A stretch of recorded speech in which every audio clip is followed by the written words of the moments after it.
Well, welcome back to Room 1-on-1 with the Homeboys. And after a weekend of up and downs for Celtic and a midweek game that's making me sick to even think about it, I'm going to look ahead to this weekend's match and specifically the Sunday 3 p.m. match in North Lanarkshire as Celtic make the short journey up to Motherwell for the first time this season. And to help us have a look at our opponents again, I am delighted to welcome back Motherwell mad fan Mitch back on the show to give me his thoughts. Well, Mitch, how are you, bro? I'm doing well, mate. Yourself? Aye. Yeah, I've been better, but like I say, shitting it a bit tomorrow, but that's by and by.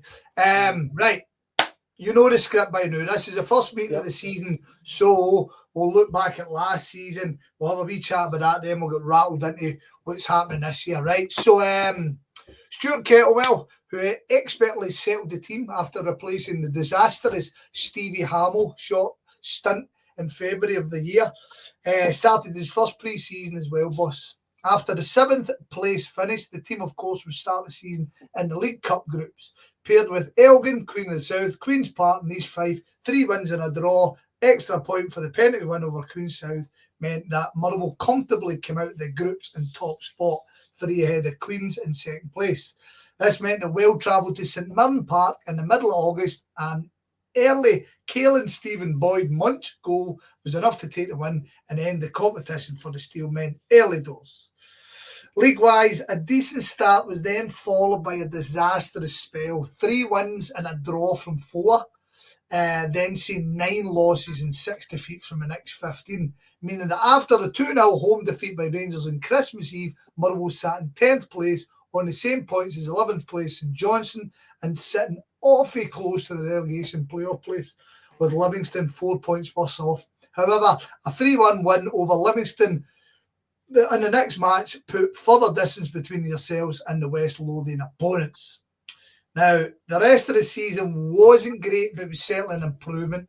The 1-1 draw at home with St Mirren on the 30th of March cemented Motherwell's place in the relegation bottom 6 group.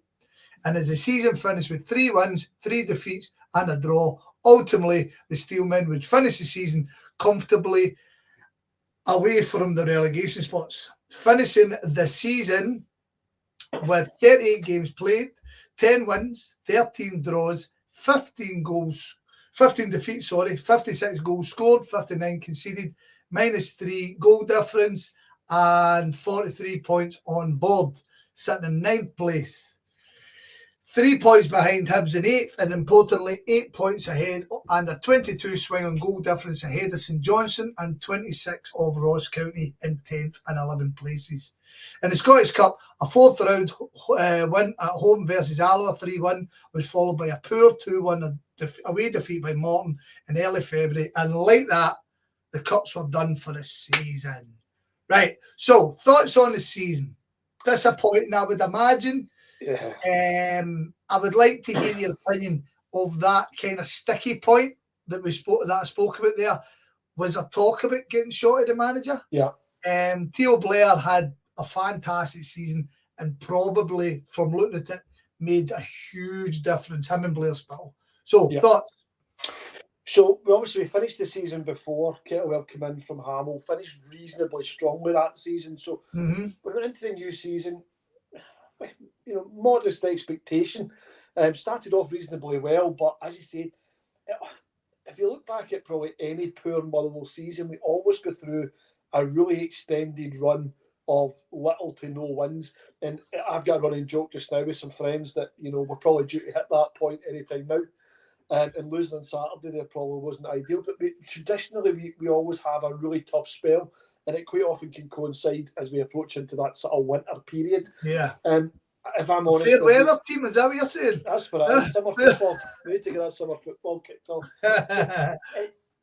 I think overall the season probably really disappointed. During that spell as well, there were absolutely shouts for Kettlewell to go during that time, but you naturally get that. That's just the fickle element of football fans, You just have to see a poor period of results. And what did you think yourself?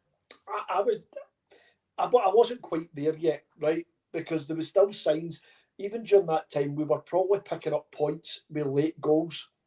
You know, we had the guy, Mika Beereth, in loan for Arsenal. That he was just an abnormal. How he was at us, no idea. And he got injured. I mean, he was scoring goals. He ended up going to, was it Sturm Graz, I think it was, in January, right? So he was a massive, massive part for us. But the number of times we were a goal down, 2 goals down, getting into the last 10 minutes, 5 minutes, we were still picking up the odd points here and there. And I think that's important. That shows you that you still got the team on side. You know, where it's that meek surrender, you know, you see quite often, you know, you look at even Hibs up at Dundee United, right, at the weekend there, teams that just lack that confidence. You can see the managers maybe lose a little bit. We didn't see that with Kettlewell during that time. Right, okay. So absolutely, I'm delighted he turned that around. Delighted. You mentioned Theo Bair. Again, absolutely frightening, you know, the player he turned into last season and how important he was for us. You know, he was signed during the summer as 4th choice. You know, there was no. He was basically just there to put the cones out and fill the water bottles. You know, it was never really any expectation at all on him. But he was our number 1 choice, probably through injury and lack of form. You know, he get thrown in, and at the first it was he needed game time to sort of settle in. But when he did, some of his goals were fantastic. He scored a wonderful goal against Livingston at Fir Park, picked up just over the halfway line, beat a couple of guys, then sort of chipped over the keeper. You know, he was really, really important. And I'm going to reflect on the summer here, you know, with how actually we've sold him on for money we could have never have dreamed of getting for him. You know, he was a guy we picked up for nothing from St Johnstone. I'll come to it later on when we talk about it, but since we're talking about the new, when I spoke to Greg, the St Johnstone fan, you probably came across him on Twitter. He basically said, how's this guy a professional football player? Yep. I have no idea. And then he says, and Motherwell have taken him on, and he must have a brilliant agent because how he's going to sell another Premier League move. So his name always rang a bell with me because I actually think we spoke about it before. I was like, well, Greg's telling me this guy's pony because I can't say I've really seen him. And then, as I say, the season's grown, batter. And every time I speak to Greg, I'm like, well, you tell me that boy was shit. So absolutely. And that was, the general consensus. The guys I stand with for Park, he was almost a bit of a laughing figure at first, right? And his first game or two, you know, his first touch, you know, was like the ball would bounce 6 yards away, you know, he was struggling to control it. But he just slowly came onto a game, and he had that really wonderful match against Livingston, and that was a huge turning point. They were on a great run for there. You know, if I even look at the season, to move away from Bear back to how we went to Ibrox and won last year, right? That wins at Ibrox are like hen's teeth for us. You know, and you removing the playoffs, you know, the wins against Rangers are not very regular. So to go to Ibrox and win was a great result as well. And we finished really strong, but the defence last year was definitely the issue. Scoring goals wasn't really a problem. You know, Blair Spittle as well was. I don't think he got our Player of the Year last year. I think the only reason he never got it was because he signed a pre-contract with Hearts. You know, a fans Player of the Year, but he was the most important player on our side. Everything went through him. His creativity, I think. But did he finish the season about 14 assists or something, was it? Something with those sort of numbers. So he was, the 2 guys you mentioned, absolutely key in there. We also look at probably weaknesses. I mentioned defence. If I fling that back up there, now if you look at the goals for, usually the top goal scorer outside us too. You know what I mean? But it was not a problem last year. That's quite a thing, isn't it? And it's funny because I do talk to guys, and it always comes up. Like she's speaking to St Johnstone. St Johnstone have never managed to find themselves a goal scorer. Whereas everybody else who have had good seasons have always managed to find somebody. Like you guys had Van Veen recently, right, who came out anywhere and he's not recreated it anywhere else. Tony Watt had a magnificent season, couldn't recreate it anywhere else. And then Michael Higdon. There's another one. You're getting back to Higdon a bit now. Gets himself a glory move to the fucking Eredivisie, But you guys have managed it, and it is something. Even guys like Lou Moult and stuff like that, guys who have kind of plodded about, they've generally had fantastic seasons at you guys. We could go back to fucking the bad old days, Lago, Andy Walker and fucking Brian McLaren, You've always had goal scorers. And that wee cunt Dougie Arnott, I fucking hated him, man. Scott McDonald as well. Scott McDonald, aye. So there is a history. there is a history within Motherwell of having that attack-minded thing, eh? I mean, if you look back, you mentioned Higdon, we go back, 10, 12 years maybe for Higdon, 12 years-ish. I mean, he broke the record, the post-war record, didn't he? I think it was Willie Pettigrew had it with us, and then Van Veen came along and done it there. So when you're talking Willie Pettigrew going back 40 odd years, not been broken, it's been broken twice in the last 10 years or so. Exactly, sums up. Yep. So what is it? What is it? A Motherwell style of play? Is it attack? That's what it is. It's that wonderful attacking football. We don't play that long ball, kick and rush stuff. That's not for us.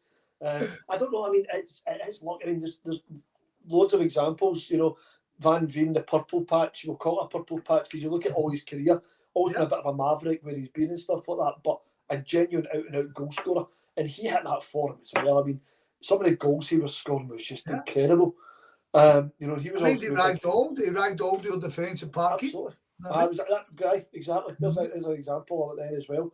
So I mean, if I also reflect back, moving away from the goal scoring side, the defence being the problem. We had Liam Kelly in goals. I'm sure about it the last time we spoke. I was not a big fan of him. He was horrendous last year. I'm not a massive fan. You can make stats look any way you want, right? You can shape things, all the rest of it. His save percentage was absolutely appalling. It was the worst in the league by a distance. And what makes it even more infuriating, our number one this season, Oxborough, was sitting on the bench, whereas Liam Kelly's in goals. But this is supposed the problem. Seeing you've got your captain as a goalkeeper, they're undroppable. There was 3 or 4 instances last year he had an absolute shocker. Absolutely dropped a clanger, but he was undroppable because he was captain. And I think there's Motherwell fans out there that'll try and pick holes with Kettlewell, right? That's just, you just get fans that just don't belong to somebody, right?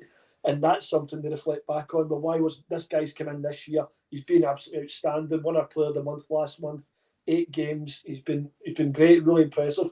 Why has he been sitting on the bench when Liam Kelly's been sitting, been having the number 1 jersey? So that's probably frustration with Kettlewell. And do you know what? I think it's probably a relative, I can agree to a point that, criticism, in Kettlewell, that's probably one point I would say. We were too loyal to probably the likes of Liam Kelly. Now, there was probably a reason for that. We wanted Liam Kelly to sign an additional contract. I was just about to say, is that a kind of we'll look hefty kid? Know what I mean? It was probably, if we had dropped him, he wouldn't have signed that six weeks extension to his contract. He was never intended to stay on, right? 6 weeks to cover him for the Euros, so we got 200 grand or something like that. Yeah. Don't get me wrong, there would have been a nice wee sweetener in his pocket as well, right? But that sort of was probably the frustration with Kettlewell last year. And he done well, if you look where we finished last year, right? If you to look at it, to the bare bones of, budgets and all the rest of it, we finished probably in the region of where I would maybe expect us to be. You look there, Dundee had a good season, right? They went through a period as well, sticky period. St Mirren and Kilmarnock in particular had really good seasons. You're then looking at the other big clubs, whether it's Aberdeen, Hibs, right? Everybody, in theory, should be above us. The 3 teams that finished below us are the 3 teams at the start of the season. I would go straight away, we finish above them. Looking at sort of budgets, etc., would be what I expect. So I think he'd done what we expected. The cup defeat against Morton was really disappointing, I think. The performance that night as well was really poor. That was a look at a Kelly clanger, funnily enough, as part of that as well. So I think, we've obviously, we're getting to Hampden this year, we don't want to get to this season yet, but that, I think Motherwell fans probably want to be safe, right? Don't want to be in a relegation battle and want a cup run. That's kind of what we would have as an expectation for a season. And he missed out again in the cups last year. Didn't quite hit the mark of what we'd want. Right, fair. Okay, this season then. So this summer, once again, Kettlewell remains in charge. Big changes in the club in July, however, as the chairman of the last 8 years, Jim McMahon, resigned from the role. McMahon, who has been on the club board for over 23 years and was instrumental, I believe, in the change to fan ownership from the John Boyle era. So before we kind of kick on to what's happening this season, what's your thoughts on that? Was it a big move or the expected move? Is it really an impact move? I don't think it's going to overly impact, right? The club's going in very much a different direction. And there's been a couple of resignations related to the board, obviously chairman and a few other board members. they were probably long-standing, right, and hadn't really taken the club fully forward. If I'm honest, they were still very much, the Welsh Society are the owners of the club, but were very much being kept on the outside. They were still being run by a legacy. Is that right? That's interesting. That's interesting. So how did that happen? Is it just a case of, right, well, we know what we're doing, we'll just keep running it? And there's been a bit of that, but there was also the part that the society have got a number of seats on the board as being the major stakeholder, the major shareholder in the club, and they were roles that were probably filled a number of years ago by individuals that maybe weren't continuing to take the society and the club forward in the way the society wanted to do so, and that's why there's been a lot of change in there. I mean, if I go to the society in particular, there's been a full host of new people went and joined in the board of the society, and they will be up for election for the actual club board. And they, if I look at it, and I don't want, it's not an ageist comment, right? But there's a lot more, we'd probably say, young blood in there that maybe look at things a little bit differently to what maybe someone that's maybe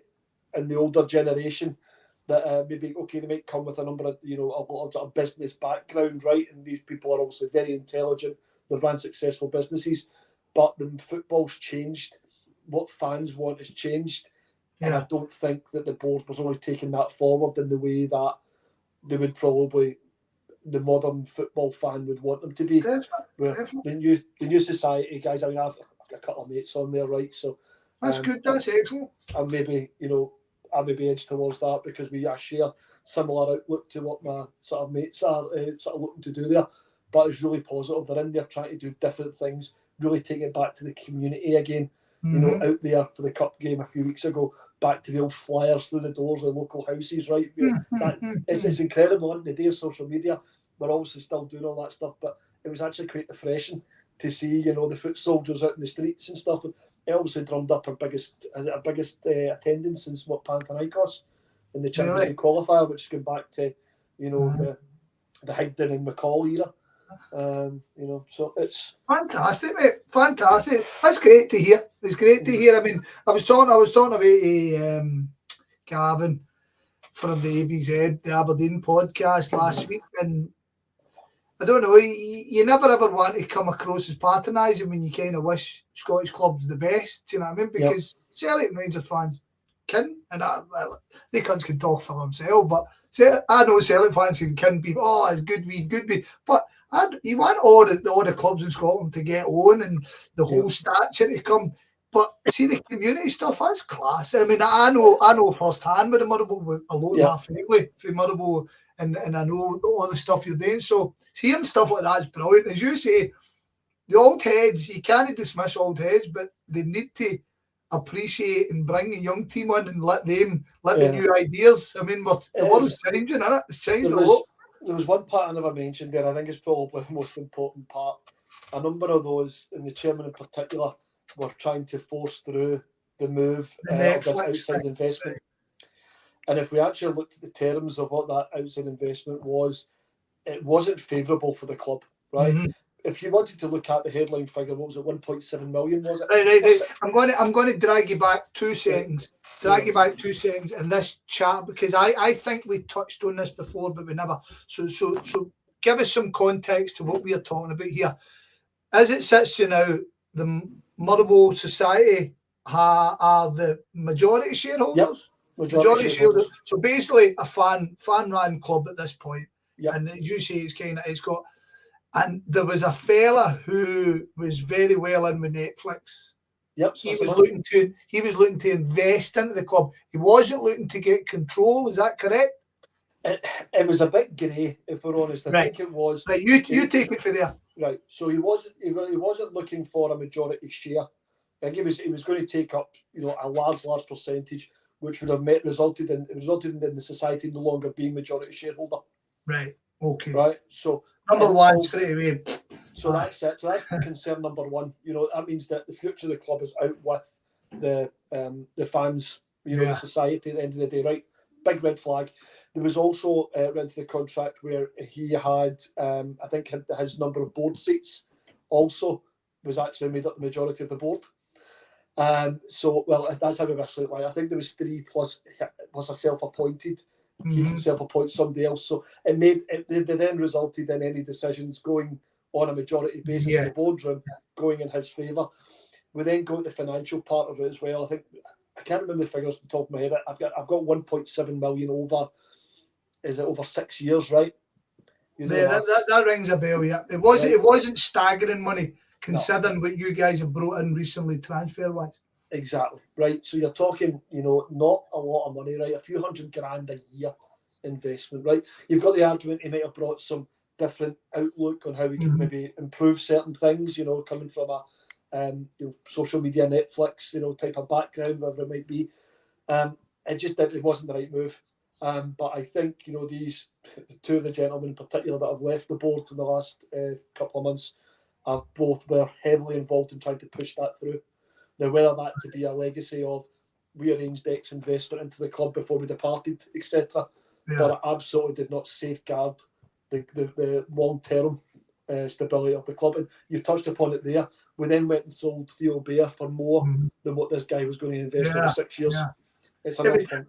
I did have a good read at it, and whilst what he was saying sounded exciting, we've heard all these wahoos in the past. We've seen them up and down, just coming in. I mean, like for him to demand so much power for so little money, it did seem iffy. It smelled stinking. Do you know what I mean? It really did, and I applaud all yous for kind of going, we don't need that. You know what I mean? Because it was a huge. There's all the votes went through, and I think they actually ended up pulling the vote, and he pulled his deal because he seen the way that the vote was going, the right way, and he withdrew it all. But I mean, he played on the heartstrings of people as well. He had these wee kiddies out in the States running about in Motherwell strips and all that, on social media and on posting on Twitter that he was up watching the game this morning with his kids in the strips. And the minute he pulled the deal, I think the kids were put in the bin, and that's the last that's been seen of it. So. Saw them on eBay. Absolutely, punt them on eBay. But it was. I mean, people will buy into this stuff, and they just see a pound sign and they say, "Oh, it's investment." You've got to really think about long-term future of the club, and the only way that we can guarantee the club going in the best direction possible. Now, financially, we might not, push much further than the odd top 6 appearance, the odd trip to Hampden. But I would absolutely rather have that than try and chase something, and before you know it, Inverness today with administration, right? There's a prime example. You fall down the leagues, and you don't have a club to support. You end up at Dunfermline, a Falkirk that have been down there for 100% a long time. Morton, etc. So for me, the only way we can guarantee that the club's in the best possible hands is actually have it within the society and having the 10, 12, whatever it is, board members of the society who are absolutely Motherwell diehards protecting the future of the club. Yeah.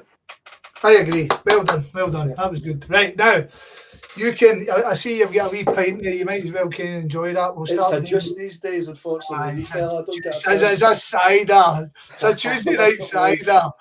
Right. Anyway, like I say, kind of you just sit back and relax. I'm kind of going to get rattled through this. So, ins and outs in the summer, right?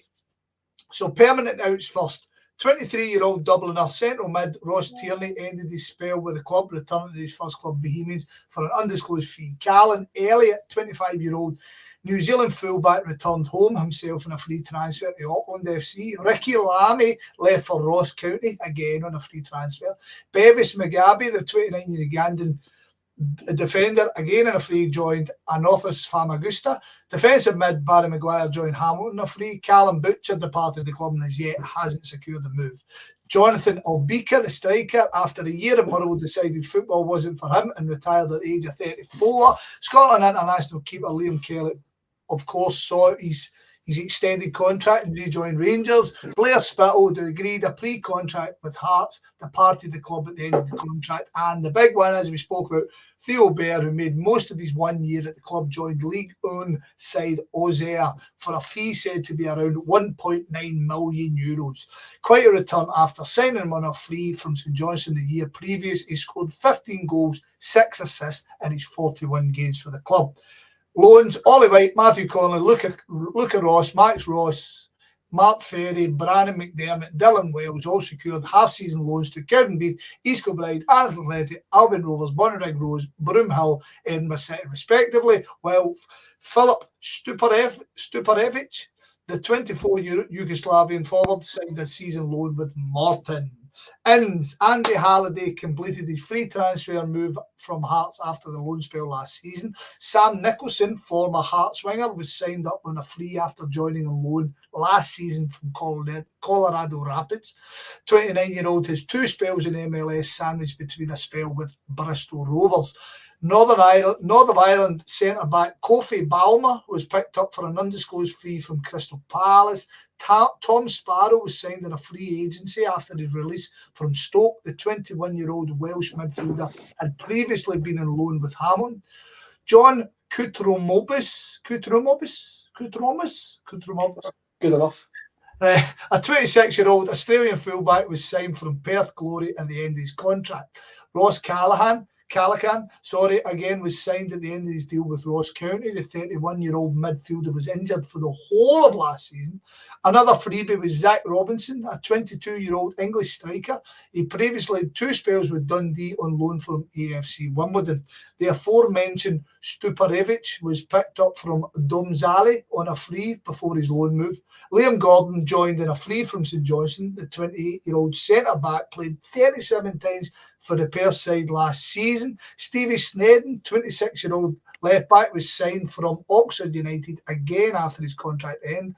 Another Aussie joined, this time 25-year-old Apostols Stamatelopoulos. As of today, the six-foot striker has 1 cap for the Australian national side and comes off his best ever season with 17 goals in 25 games. He costs a reported $300,000, but the fee is undisclosed. Finally, left winger, 21-year-old Zimbabwe international Tawanda Masawa Hise was picked up from Leicester after being released. Now, loans in: the amazingly named Marvin Marvelous Caleta was signed for the year from Wolves. The Manchester-born right-back can represent DR Congo. Jair Tavares, a 23-year-old forward, signed a loan from Hibs. The former Benfica youngster had represented Portugal under 16, 17, 18 and 19 level. Another forward, Jack Vale, was loaned from Blackburn after a decent loan season last season with the club. Vale is a Welsh under-21 cap. Christian Hegyi, a Hungarian under-21 keeper, was picked up from West Ham on loan for the season. The 22-year-old stands at 6'4". And finally, the prodigal son, Tony Watt, returned to the club for a loan from Dundee United. He last played for the club in 2022 before departing on a pre-contract to the United and then joining early with an undisclosed fee. So, loads going on there. Yeah. Who are you happy with you brought in? Who are you looking forward to seeing more? Who are you glad to see the back of? Who do you miss and what did you miss? Right. I'll tell you what. Let's go back to departures last season first. That's maybe the easiest way to do it. Right? Okay, so let's start with departures.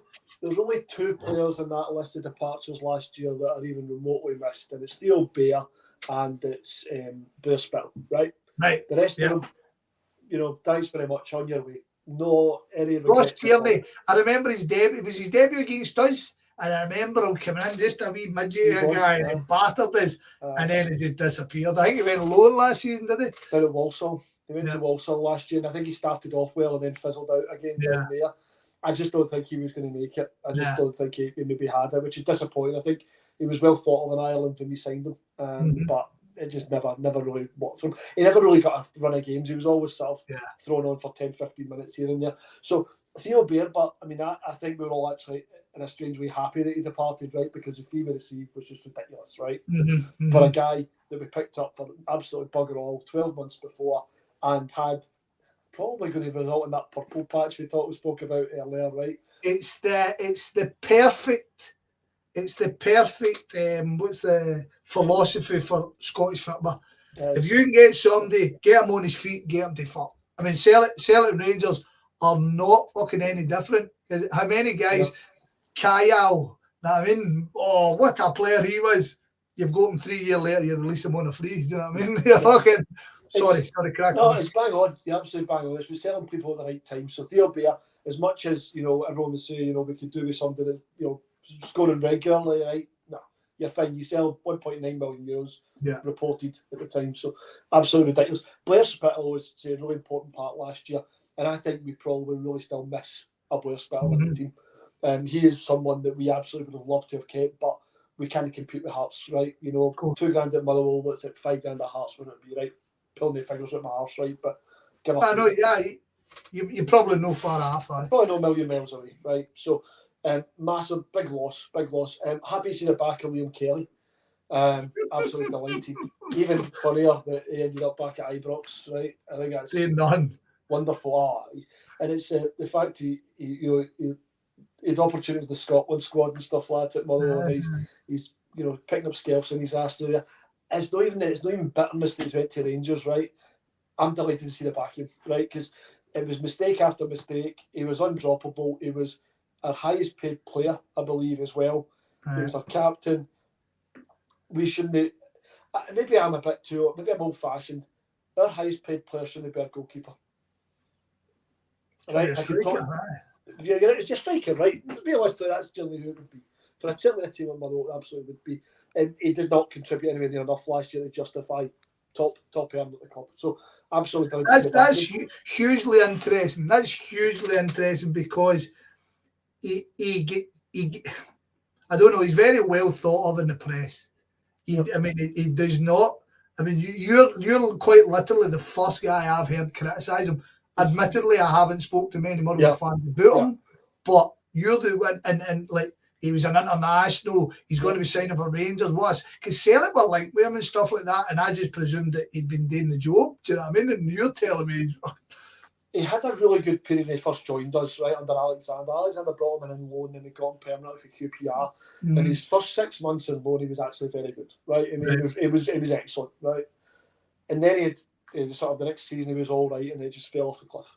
But I mean, his form was appalling. He should have never.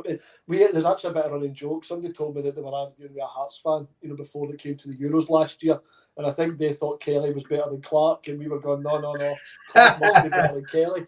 I think it's one of those things that we all think the player you see every week is worse than somebody else. And we're looking at it because we're Scotland fans as well, and whatever. And we want, the thought of Liam Kelly being in the national, the starting national keeper. This is an assassination type, man. Awful. And you know what? It was clangers. I mean, really weak at crosses. Just whether his confidence took a really big dip in that. Just goalkeepers and confidence really important. And I think he just now he never really recovered after a wee bit of a poor spell. I don't think you'll see many Well fans out there that were upset to see him go. Brought on obviously so much and. Moving on to the rest of the guys away last year probably a bit meh, right? Doesn't really matter, right? Guys that never overly contributed. Nothing that's killed you, as you say. Nothing that, and with guys in there, Barry Maguire, who was never going to probably play at this level. He's with Yankees and such. Like, I even don't think he's playing down there. I think he took a loan move last year to Kidderminster, and I think he was even struggling to get a game down there. Was that National League North or South, whatever, in the sitting? So, I mean, these guys are not. You were testing my football knowledge here, you bum. I'm doing geography, think about Kidderminster. So, he's no big losses last year. If I look at this year, who am I happy about? And tell you what, I'll answer the one about who I'm most excited about. Is probably your Aussie boy, Big Stam. I'll not probably try and murder his surname. Stamatopoulos.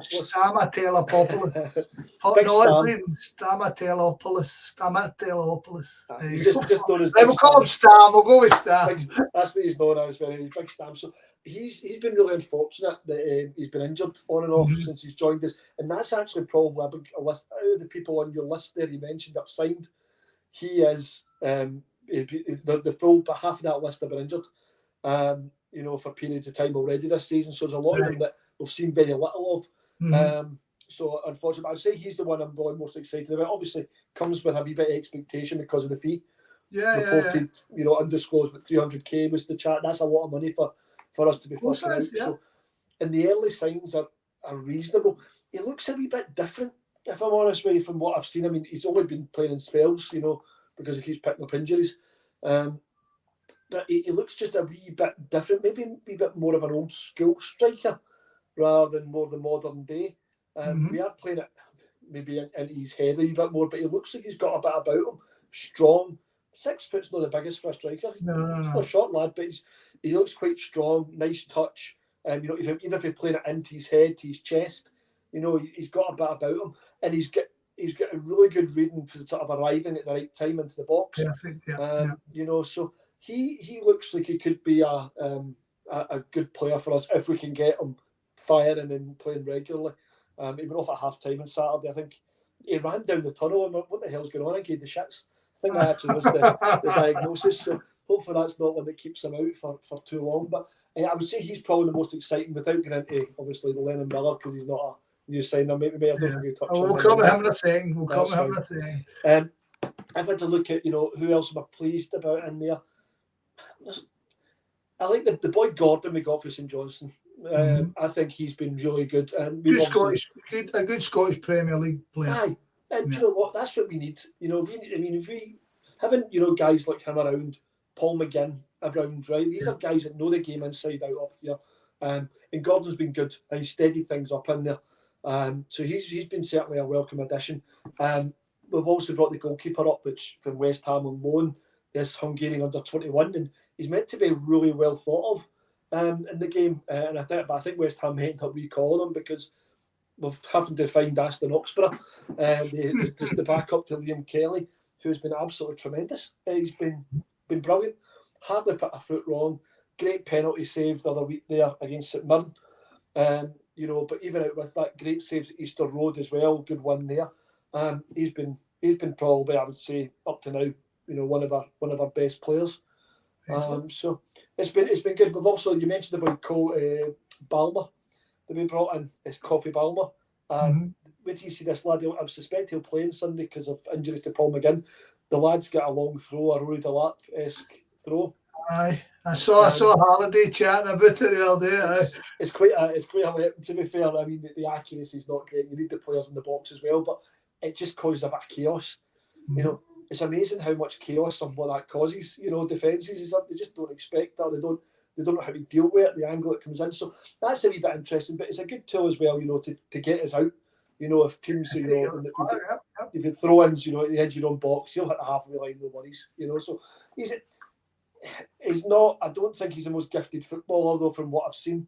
Because he's only really but he's only come in the last few weeks because of injuries. But he's maybe got a wee bit of some game at bad time. So I think overall, relatively pleased. I think with the summer, but I still think we're missing a Blair Spittle, if I'm honest. I think. Right. Okay. I think if someone could turn around and say you can sign any one player, realistic, right? Of who would you sign? People would probably turn around and say Blair Spittle. I think, him and that team just now playing the same way he was last year would probably be really successful. Interesting. Right. Okay. So that's all the guys that nobody's really hit the ground running yet. No. I would say. As you say, kind of a lot of hope in there. Well, at least there's not a lot of. I mean, you signed that wee boy for Hibs, the Portuguese fella. Javier Tavares. I mean, I don't know is he again. He's a good. Not showing much. I mean, he's not much opportunity. I think he came on against Aberdeen. I think it was, and he came on at the weekend. There, I'm not 100% convinced. No, didn't really do much. I mean, he beat his man a couple of times and put a couple of balls in, right? If that's what you're looking for, it probably is for a winger. His balls probably weren't that wonderfully delivered, but he was beating his man. Maybe a run of games you might get something. Maybe you might see it. I don't think we're. He's certainly not got all our hopes on his shoulders anyway. I wouldn't like to be expecting too much. Right. So the squad as is, right? So Lennon Miller, obviously, right? So since we last spoke, I think at worst you can call him consistent, but I think he's progressed is a better description. Do you know what I mean? Like every time I see him. Do you want to see this, Scott? A wee sec. We've got a wee boy Right. just at the bath. There we are. So we What a say hello. superstar there. Yeah. The future Motherwell striker, aren't you? Right. Right, go and see. You waving? Hello. Right, go and see Mum. You need an appearance fee Maybe now. appearance, there you are, right. Fantastic. Right, that's all this way. I'm not shut the door, clearly. Brilliant, right. So he's doubled his goal outlay for last season already. We're only about 13 games in for you guys, including the cup games and stuff like that. Considering, just as we've just literally spoke about, you've lost 34 goals for last season with Blair Spittle, Bear, and Mika Beirith, who you spoke about, who was a loan for, his loan finishing halfway through the season. 34 goals lost for a team's fucking massive. Do you know what I mean? So it is unexpected to see on Lennon, even with his young age, he needs to add that to his side. I mean, he's a man with the penalties and stuff like that. But the great thing about Lennon Miller is he was a lot of hype, he was a lot of talk, and he seems to be still doing the job, and I think that's fantastic, personally. I mean, we spoke about what you said to me last time you actually expected him to be away by this point. So to still have him the new and him getting better, it's looking good for the boy, isn't it?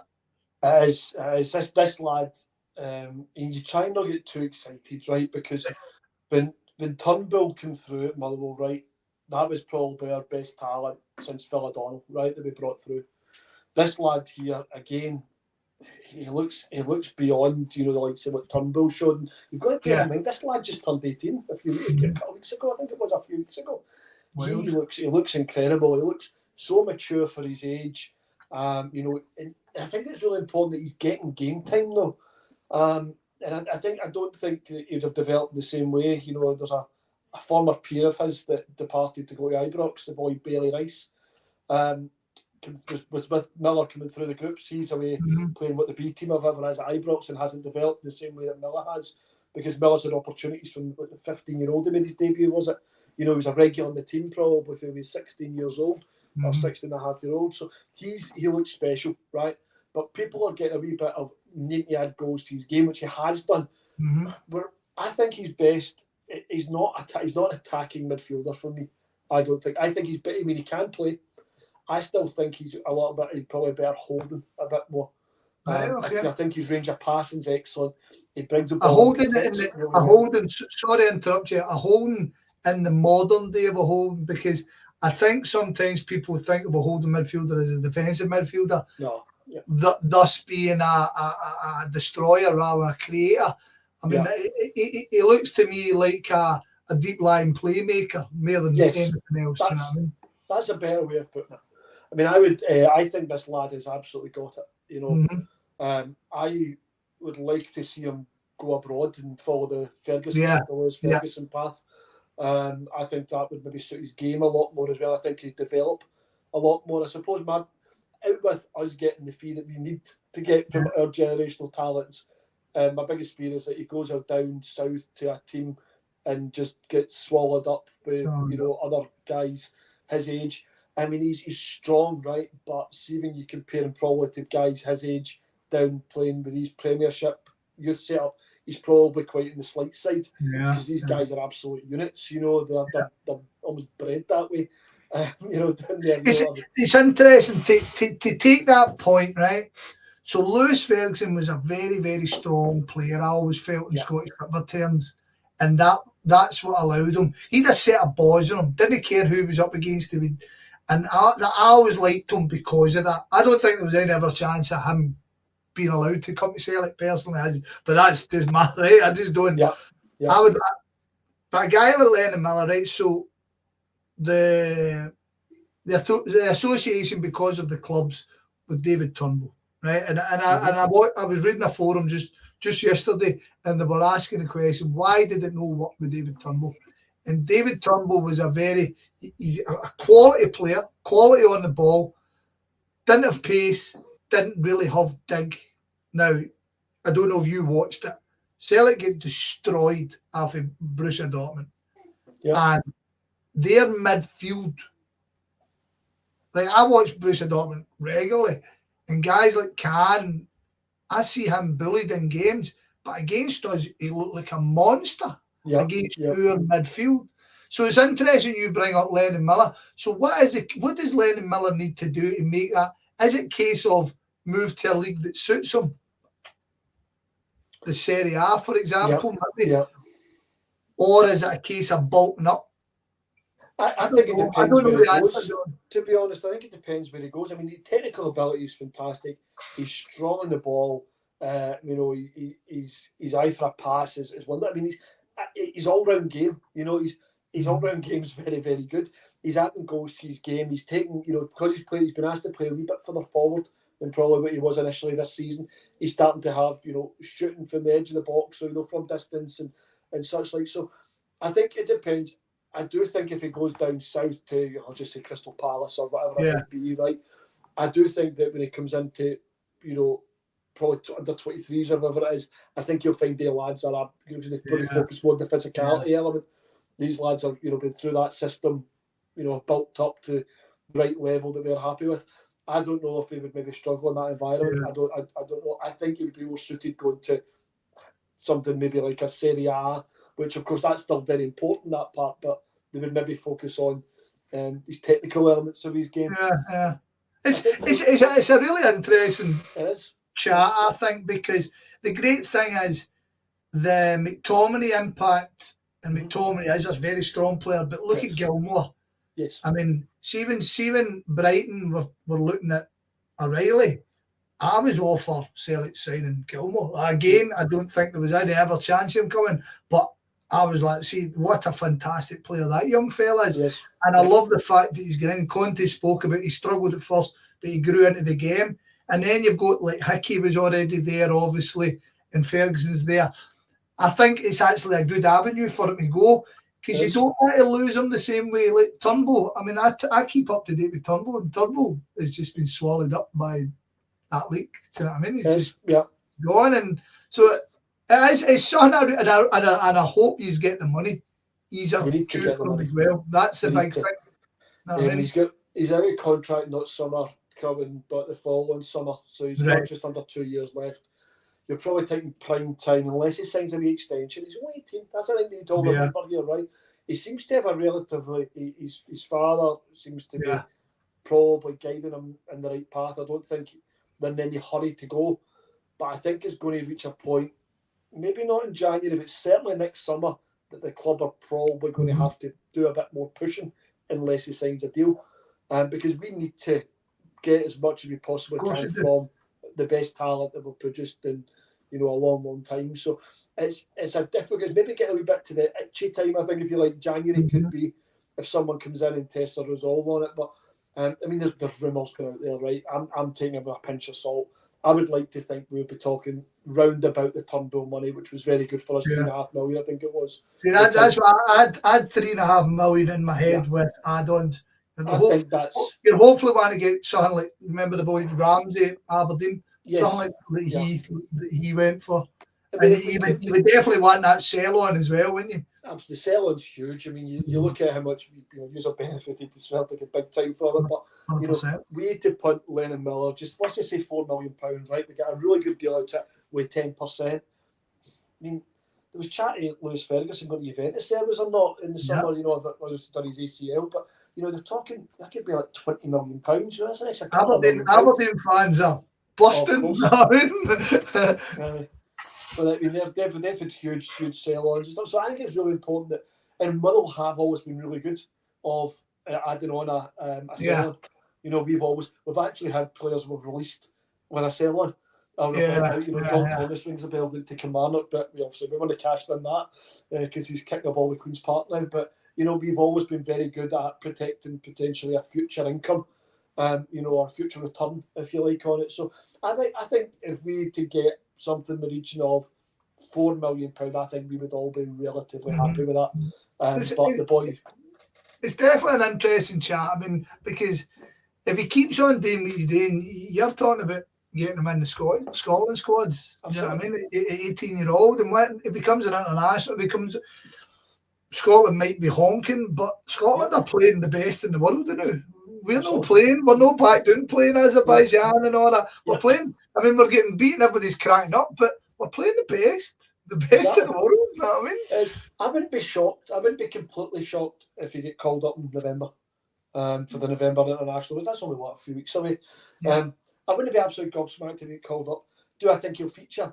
He may get a wee run at it, something maybe 5 minutes at the end or something like that. But I wouldn't be completely surprised. I think they called him up to the 21s there, so that bear in mind, this guy's been playing with the Scotland under 18s. He get called up to the 21s there because of important games. If Clark was wanting to try something a bit different, he might give him get him round about the squad and such like in the up and coming November matches. So I will see. Do you know what? We've got high hopes. I think it's a case you enjoy him whilst he's here. It's an incredible talent for somebody 18, really mature. If I was honest with you, I certainly hope he doesn't. I think he would be a very good replacement for Callum McGregor. I don't think necessarily though that I don't know if his head's in the Celtic. I think he maybe. I think his dad's probably a huge influence in this. Dad knows the game, being around. Whether he's maybe influenced him something different. But I think that would have been a good move for Celtic had they maybe get in there a wee bit sharper than now. Mm-hmm. Yeah. It's interesting again. Like I say, I don't know whether the David Turnbull thing sits on people's minds. It will do. But then go and look at Luke McCowan. I mean, Celtic fans are busting for him to be starting. Busting for him to start. Do you know what I mean? He looked good at Dundee, to be fair. The boy. Yeah, he's looked good. His whole time at Dundee, he's looked the part. The big question for him was, could he make the step up to the Premier League for the Championship? Like we've seen loads no do it, and he done it with ease to the fact that Dundee fell off a cliff for a wee bit once he left. But anyway, right, we're held up here. I was wanting to kind of get filed through. Right, so talk about Lennon. Everybody else in the squad. So Stephen O'Donnell is still that consistent fullback. He's no phenomenal, but he's good. I think Dan Casey still appearing regularly. Is that correct? He is. He's useful. He's useful. Right, okay, we'll go with useful, right? I actually noted goalkeeper Aston Oxborough he's firmly number one. You've already spoke about him. I'm delighted you don't. But the last guy I want to chat about before you tell me, Macedonian midfield Davor Dravovsky has been defensive midfielder. An impressive player, has he? So it took him out to break in the team. This again was a little bit of a criticism of Kettlewell. We were going through that really bad patch, and we had this wee guy, quite small. He's like 5'8" or something like that. He's not exactly a big lad. He was sort of sitting on the bench and couldn't get a look in. He's a wee bit of a sort of terrier midfielder, right? Wee guy would go around, break up play, put yourself about and such like. Probably not the most gifted footballer ever, but you know what? Probably handy enough to have around. The best thing I actually like about him is he looks such a happy wee guy on the pitch. See whenever you see a player doing something good, he's the first on scene with a high five, right? It's a running joke that he just runs about the pitch and high fives folk. Because it looks like he's actually really enjoying being at the club and such like. So do you know what? We Davor is a useful player to have around. He's very much a first team pick now. He's probably not going to set the header alight. I don't think his career's going to maybe venture too much further than probably our level. But do you know what? Useful player, given likeable, committed, the type of guy that fans actually genuinely quite like. A really committed, player to have. And he's a wee bit of a sort of fans favourite. Good. Right. So who else in the squad am I missing that you think I should be keeping an eye on? Or have we touched the main ones? I think we've touched the main ones, to be honest. I think I'd probably just to say Paul McGinn in particular. I mentioned him earlier on. He's actually just been injured there, an unknown length of time, a training ground injury. He's our captain this year, and he's an absolutely solid citizen. Rarely comes in with an 8 or 9, but he's never below a 7. He's just solid every week. He carries the ball out for defence. He's 34 years old now, probably not got that much more in front of him, but a really, really likeable player at this level. And we've also got a couple of guys that are probably a lot more likeable and certainly split the fans a little bit. You've got like say Andy Halliday in there. And to be honest with you, people don't like Andy Halliday because his background of Rangers and he does all the sort of well documented podcast stuff that he very much doesn't hide where his allegiances lie and such like. And football fans don't particularly warm to that. He's someone that does a job, right? Is probably about it, right? Does a job, not spectacular. Probably he's out of contract next summer. Happy enough for it to continue till then. Probably wouldn't be over enamoured by keeping him. You know, he's happy to have. You know, he's all right to have around. And the other one is Tony Watt. Again, Tony Watt. I'm sure we spoke in the past. A guy that he just dots around clubs now. You know, and even when he finds himself a happy place at Fir Park, as he said before, this was a place that he felt was home. This was a place where he was performing to the best of his ability. Dundee United came up, you know, with an extra few quid and his pants were pulled down and away he went, you know. He's probably really frustrating. And he's not really getting much of a look in just now. He's come off the bench for us. And he's not really done much. And I think he kind of needs to... There's a few games you think this is made for Tony Watt, right? Maybe we're up against a wee bit, give him the ball, he'll protect it a wee bit, he'll win a wee foul because he'll do the wee fall over and all that when somebody comes, you know, on his back and that. But he's not even coming in doing that at the moment. So I think he's got reasonably short time before some of the fans quickly maybe turn a little bit, you know, just because of the way he departed last time. Yeah. But I think that's, you know, I think if I summarise the squad, a lot of changes, you know, during the summer. Probably needed freshening up a little bit. There's a few guys in there we've not seen much of. The boy from Oxford, the fullback, Seddon, he had an injury or he had an operation when he first signed. And we've been really lucky, a young lad, Ewan Wilson, who didn't really look like he was going to be, you know, probably staying at Motherwell or even, you know, progressing. He's come in and done superbly. On the left-hand side, so he's a young lad. He signed a new contract last week, which was positive. So that's kept Seddon out. But Seddon came from Oxford. You know, they get promoted. I'm sure Oxford got promoted into the Championship. So, and he was playing reasonably regularly, I think, at that level, League One down south. So he's not up here to warm a bench. I wouldn't suspect, you know. So with guys like that, you've got the boy for Ross County, Callahan, as well. You know, he was at Hamilton before. He looks to be another couple of months away from being fit. What's he going to contribute? Sam Nicholson's out injured as well, reasonably longer term. So there's a few guys there that might come in and do something. But I think from the squad, I think we're reasonably okay. I would probably say as a squad just now. I don't think we'll be doing massive amounts of wheeling and dealing in January. I think we might probably lose a few because our squad's quite bulky in certain positions. But I think our squad is okay, reasonably okay this year. I suspect, you know, we'll have a finish somewhere around about in between 5th and 9th, I would suspect. I appreciate that's quite a big window, but, you know, probably Might finish in the league. I don't think we're going to be challenging for European spots at the top. You know, I think we've got a good start.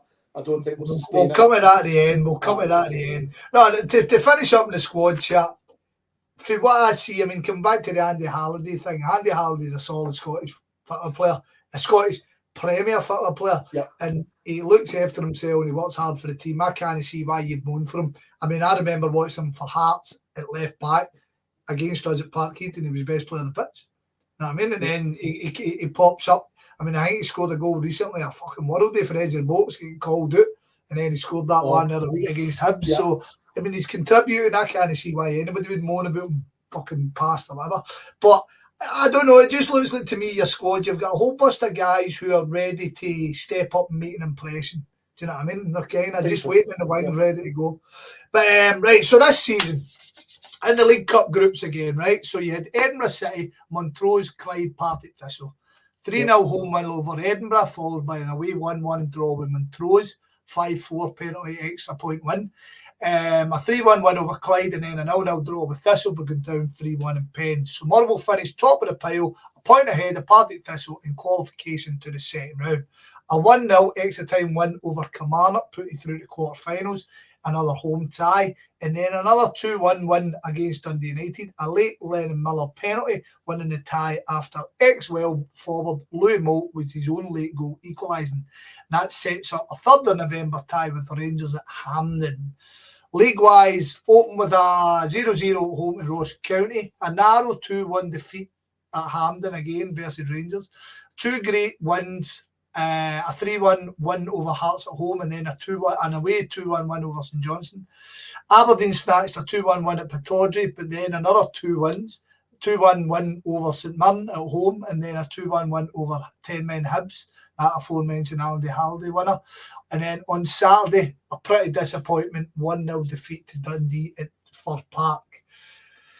Now, I always tell everybody I've watched the highlights. I watched the vast majority of the Rangers game, and I watched the vast majority of the Hibs game. The rest of them I've just watched the highlights. Now, League Cup wise, easy peasy, job done. The Rangers game, I couldn't believe the last 10 minutes. I think Rangers go to their half once, and at Hampden, he's had them pinned in, and I was praying for his. I mean, he's missed a pinch right free off that day, and then I mean, like he's well could have, but I think you've done well. Rangers were rotten. The Hibs game was interesting. I think it definitely turned on the second half. But then even like the Aberdeen game, he still fought back. But overall, in my summary, fuck me, use like goals with corners, man. I think it's a huge part. Set pieces for us are massive. And what we've done this year, I didn't know if I had a stat at some point, but I think it was a high percentage of goals are coming from set pieces. And the likes of Dan Casey, as you mentioned, and such like there. We've got the Kofi Balmer long throw in and such like. So we are absolutely, but that's where a lot of our goals are coming from. But I suppose it's a little bit about how we play as well. We are we're mixing it a little bit. We are tending to play a wee bit more direct at certain times. This season it feels a bit more than it has previous seasons, if I'm honest. But if I don't think there's nothing wrong with that. I mean, what's interesting, Mitch, is looking at your formations. I mean, you seem to be a wee bit more fluid than you have in the past. I mean, you have played 4-3-2-1, 3-4-2-1, 5-4-1, fucking 3-5-2. I mean, it's a bit of a guessing game at times, especially things like Saturday when when they're making changes and they're wild. The changes you're going, how are we actually going to line up here? And it takes about 5 minutes until you actually realise how we are. So they're absolutely versatile that way. You're absolutely. I mean, he really does favour that back three. That's pretty. That's how I suspect we'll line up on Sunday. Back three, with the 2 wing backs as well. I mean, I'm finding strangely the size of the squad though. I find that just due to injuries and stuff, we're actually a wee bit light in the middle of the park. And that's where we're struggling to be able to make changes. On Saturday there, we only had defenders and forwards on the bench, or wingers, forwards, and but never actually had any real sort of centre mids in there to try and change things a little bit. And I think that's probably where we lost that game on Saturday. If I'm honest, was the midfield. It was a really poor match, right? It's the worst we played. From the highlights, if you drew the game, I don't think there would have been any real moans for them. But Dundee actually looked the more dangerous team, which is quite surprising from watching all the rest of the highlights, because he's been in every game, even the games where he's been in every game. I mean, the game against we threw quite the county game just wasn't a great game, but the Rangers game at Ibrox, we were missing some, was it 10 players, 12 players for injury? So we turned up with a threadbare squad. Our new striker, Aussie striker, went off after 25 minutes or something that day with injury. We really struggled that day, but we actually came away, with a narrow defeat in the end, when maybe we could have maybe nicked a point and such like. But even then, we never really probably hit in any sort of form, because the Kilmarnock Cup game, they were doing 10 men as well. We took it to extra time. It was a poor performance as well. It was actually like we played Hearts at home after that, and we beat them 3-1. And we were excellent. I thought we were brilliant that day. Do you know what? Not in the way we played any wonderful silky football, but we actually, do you know what? We were professional. We were hard. We were everything that a Motherwell team needs to be to beat the city clubs. You know, it's just going out there. I thought we were excellent that day. And then, of course, we went to St Johnstone as well. Now, everyone seems to win it. McDermott Park these days, their form's terrible, apart from the first they turned out on Saturday. But another good win up there as well. And also, you mentioned that Halliday goal that got ruled out there as well. But, I mean, Aberdeen obviously beat us up there again, a narrow defeat. You look at their form, they've been excellent. You know, losing at Pittodrie, you know, there's no shame in that, nah. But, you know, it's not really. I'm not going to get massively upset. You know, when the form they're in, they're obviously invested a bit. The guys got them going. Good team, yeah. Absolutely got them going. So again, as a result I'm not overly concerned about. We won the cup game against Dundee United. Huge crowd at Fir Park, relative terms. You know, biggest we've had for a long time. So really good to get the win. And do you know what? It was a really good cup match as well. Taking the lead, Morecambe. I mean, you really, again, for the highlights, you really should have done that in 90 minutes for everything I've seen. Yeah, it was good to obviously get through for that as well. Trip to Hampden, the pipeline. Good wins against St Mirren again, a team that had a good season last year, struggled a bit just now, but maybe we'll get back into it after, you know, a poor start. Hibs, a bit of shambles, but Easter Road's generally not a particularly happy hunting ground. So going there again, picking up 3 points is massive. So I think the start of the season's been excellent, to be honest. If people have been picky about it, you know, they would probably look at games like Dundee at home on Saturday when we've lost. Yeah. Well, we drew at home to Ross County. You know, they're 2 games you would turn around and go, right, we should be looking for 3 points in those. But to throw in then, you've picked up 3 points at Easter Road. You've beat a Hearts side there. You've got a win away to St Johnstone there. You know, so I think overall there shouldn't be any Motherwell fans out there that aren't happy. You know, we're in a semi-final, which I think we've got a chance in. You know, I really genuinely do think we have got a chance. They're not playing particularly well. There's a lot of pressure on them. We're playing all right just now. You know, will Kettlewell set us up properly to make it difficult and maybe try and hit them in, you know, at the right time. So, yeah, things feel reasonably good, I would say, at the moment. Good, mate. Right, so to summarise with that, as it sits now, Motherwell sitting 5th place, 8 games played, 4 wins on board, 1 draw, 3 defeats, 11 goals scored, 9 conceded, 2 plus 2 goal difference with 13 points on board, 2 behind Dundee United in 4th, 4 ahead of Dundee in 6th. So, Sunday, 3 o'clock, Fir Park. Now, I'm going to fire these up and we can have a wee chat. This was last season. The aforementioned Liam Kelly. For those who listen to the podcast, I'm sticking the goals up here just to let you know. This was the scores last season. Interesting. We played 3 times last season, right? So the first one, obviously, that's a wee bit. That's a halfway through, should I say? First one was at Fir Park. A quite mad day, if you remember that one. Yeah. So Celtic took a late lead. I think it was about the 86th, 87th minute through Palmer, his first goal for Celtic, and then you guys hit back almost straight away. Well, it wasn't straight. It was like 93rd minute or something.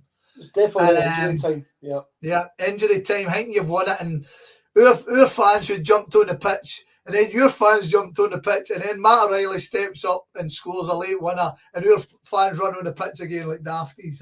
Idiots. Next up, we had the game at Parkhead. Now, Liam Kelly, I actually forgot all about Liam Kelly saving a penalty, but sure enough, Celtic got a very late penalty. Your former player, David Turnbull, stepped up, thinking we've won the game, and quite literally, seconds later, who scores that? John Obika, who retired, scores the equaliser late in the day, and he's come away with a 1 each. Celtic fans aren't happy. Now, this one here, I told the story on the Homeboys. I didn't go to this game because my Wayne team had a game, and we get beat 10-0. And as I was shaking hands with somebody, Motherwell scored. So we're 1-0 down, and Big Ida comes off the bench, scores a good equaliser, and then late in the day again, as per every game, Ida scores ultimately the winner, and we end up finishing 3-1 with a Palmer late goal after which. But all 3 games, tight as you get, and it's the same 2 managers. Do you know what I mean? It's the same 2 managers. So I don't know. I mean, for looking at how you guys play, I'm not taking anything for granted. Tomorrow could cause us chaos in terms. I mean, we were looking like the greatest team in the world. We went to Borussia Dortmund, we get skated, and knew everything's a bit of a struggle. Everything's no looking that great. Yeah. The way you guys play football, it is direct, and there's nothing wrong with playing fucking direct. I've seen some of the best football I have watched is direct football. Do you know what I mean? So, with that in mind, how do you think you'll set up? How do you hope you'll set up? How do you think you'll play? And give me a prediction at the end of that. Right. I don't think it will change it, Matt. I mean, we've spoken about these various formations, but I think we'll stick with the three centre halves. I'll be there with the two full backs. We'll go probably a flat three in the middle of the park as well. Try and keep it tight in there. And I reckon you'll put one up top, one just behind. If I'm honest with you, so I'd probably reckon there'll be a 5-3-1-1. Right. Is that right? That's right. Aye. So I reckon we'll do that. I mean, but you want to keep it tight. You know, you guys go to score in the first 10 minutes. You know, massive uphill for us. Yeah. He'll try and keep it as tight as possible.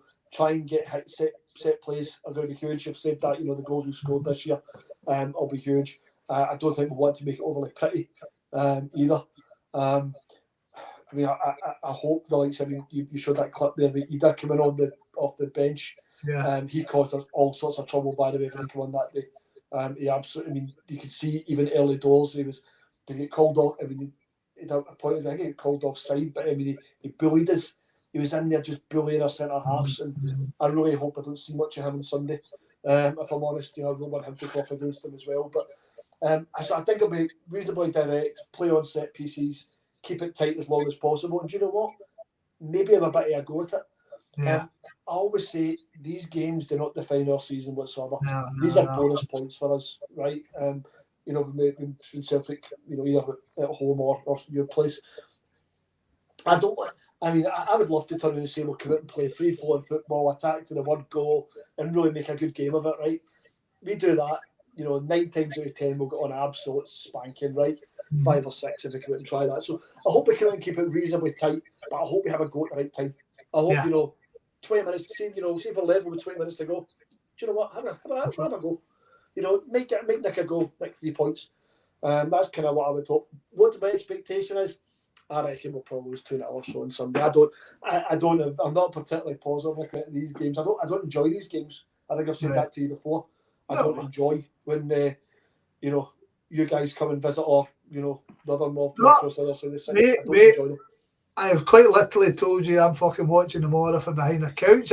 See when your team, you feel you're likely going to lose. It's not a great feeling as a football fan, so I get it. I get it. You know what I mean? It's got a little expectation and stuff again Sunday. So do you know what? Love to positive. If I put the positive heat on, do you know what? Make Nick a 1 each, right? The positive heat. I think realistically, probably 2-0.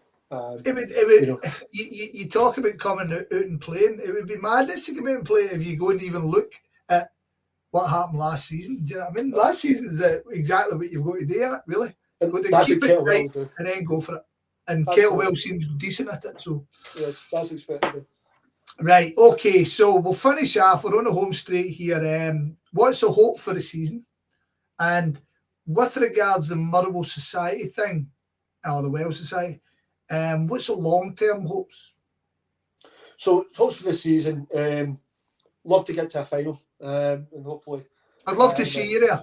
I'd love to see you there, mate.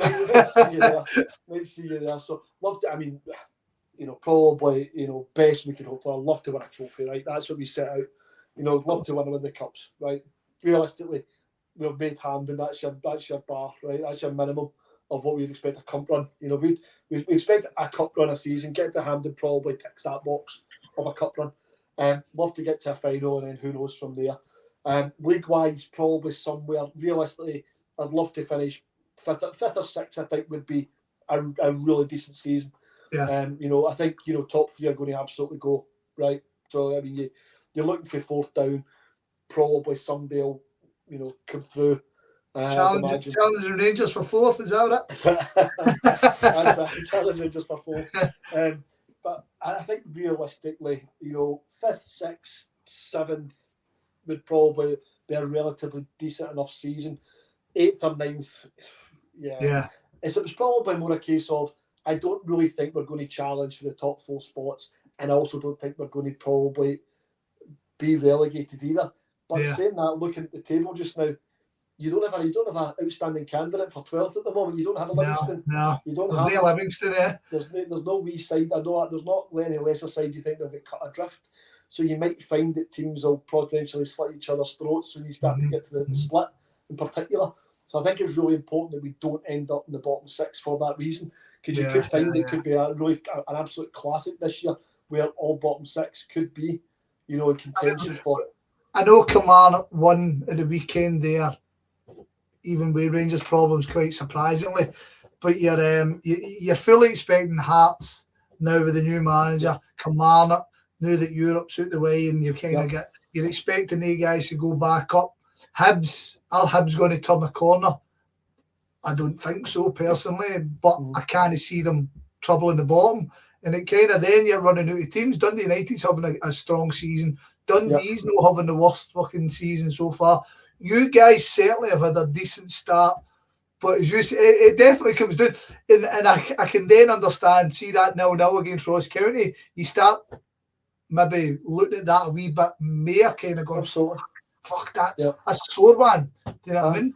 Exactly. I mean, you were pretty much especially if you're going to get through your fucking 12-game spell. You know what I mean? Exactly. We're doing that. I was just starting on Saturday, but you've got the 2 teams you've not mentioned there, Ross County and St Johnstone. They're the 2 teams I'd probably look at, of course, and think that would be the 2 I would imagine. Probably the bookies have it that way as well at the bottom. So it would be after it would be really up. Probably it wouldn't be great to have the start that we've made and then result in being in a relegation battle. I think we would have to, make a bit of a buzz out for here. I would hope Kettlewell's learned a little bit, from last season through that and such like. So, you know what, it's going to be competitive this year, and I think that's what it looks like. There's only I've started to say 4 points from 6 to 12 or something just now. We're only 8 games in, right? But it's competitive, and I think you're going to find, there'll be teams down there. I mean, Hibs are a shambles, so. I would laugh, biggest budget and stuff they've had probably in the history, and they end up being relegated. Some would be hilarious, but it'll certainly be competitive, mate, and it should result in real meaningful games right throughout. But I think realistically, for me, it's a big window, right? Somewhere between 5th and 9th, I think, is probably where we'll land. Get yourself in 5th into Europe. It'd be nice, But... Right, okay. That does us. So we'll finish off by saying thank you very much, Mitch. I really, really appreciate it, even with the family jumping on the show and helping out the day as well. Brilliant. Before we go, where can people follow you on social media? You'll find me on Twitter, but when they follow me, it's a lot of shite. I generally talk. So you'll certainly find me on Twitter. Was it Mitchy Boy 1986 or something? Is it? Whatever the Twitter handle is, but nice football chat. Absolutely, aye. You may see I'd be picturing my wee boy, but that's about it. Me and Pints and my wee boy. Mitch Jr. Right, so Mitch, thank you once again for taking your time. Hope your season goes exactly how you want. I hope you get to that cup final. Hope your team gets pumped on Sunday, but that's all by and by. But as always, an absolute pleasure to speak to you, and thank you very much. Superb, mate. Thank you.